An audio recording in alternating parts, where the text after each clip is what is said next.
Did I mention Week 13 was good on good? Because this was great. The Minnesota Vikings outlasting the New York Jets, who simply would not go away. 27-22 is your final. New York was knocking at the door late in this game, unable to convert, and then a late Mike White interception sealed the deal here. But again, White, north of 300 passing yards. Did have 2 interceptions and a costly one, as we said, late. A rushing touchdown as he stuck his nose in there. Zonovan Knight ate up most of the ground game there for New York, 15 totes for 90 yards. But 1 p.m. Kirk showed up and showed out once again.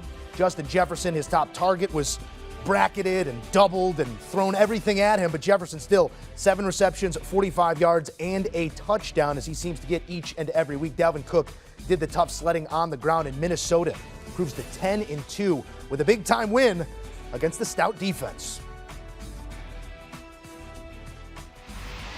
All right, let's head up to the booth where Charles Davis is standing by. CD, an amazing game that you got to call, and an amazing call, I must add here. But as you take stock of these two teams that truly do look like playoff caliber teams, take me to each side. What did you feel you learned about both of these teams today?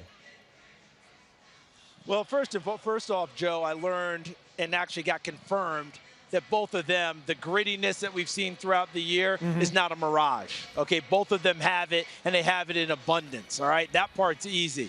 The second part is this offense for the Jets continues to evolve, and as long as you protect Mike White and don't have him on the move, they will move the ball, okay? Mike White's not a mobile quarterback. He's not going to make a lot of plays outside the pocket and with his legs or just on the move and throwing the ball. That changes his accuracy. But they do like playing for him. The Jets' defense is legit. It's for real. It kept them in the game when they put them in a couple of tight spots. Flip it over. We know about Minnesota, and a couple of years ago, it was all about Dalvin Cook. 40% of the offense ran through him. Now, 31.5% of the offense, probably 32%, runs through Justin Jefferson. And when they held him down today, Dalvin Cook stepped into the breach and helped out in a big way. But the bottom line is, you might want to take the Vikings' defensive numbers, Joe, and take them with a grain of salt. Because their defense today was the difference in this ball game. I don't care what the numbers tell us. The biggest numbers were 4 straight possessions in the second half for the Jets at one point, 4 field goals. That's all they got out of it.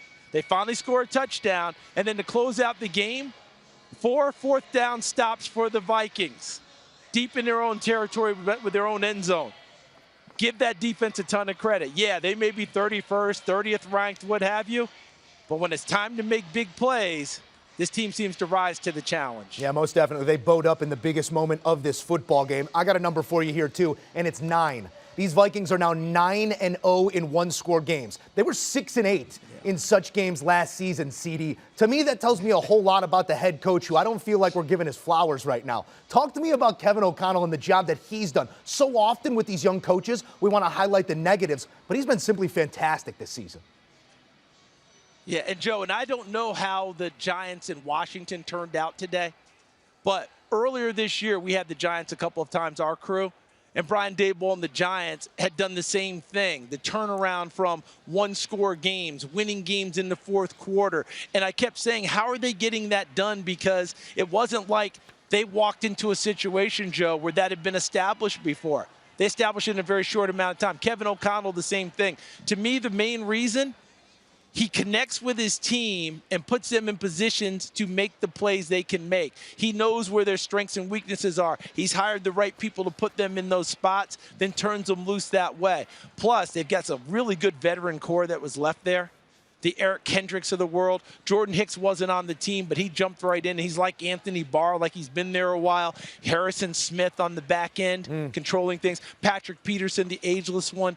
Those guys are helping those youngsters come along and not letting them panic in big moments. So I think that they, in collaboration with a head coach who lets them know he believes in them, similar to Daboll has done with the Giants, I think it's a winning combination, and we're seeing it in evidence. Most definitely, and anytime I can bring a little bit of news to one Charles Davis, I will. That NFC matchup ended in a tie, CD. Thank you, as always, for your insights here on HQ. There you go. Anything can happen on any given Sunday. Be well, CD. Safe travels. Take care, Joe. Appreciate you. Do you want a sports network that delivers everything that matters about the game? The highlights, the picks, the instant analysis, no yelling, no fake debates, no politics. Hit the subscribe button and never miss a moment.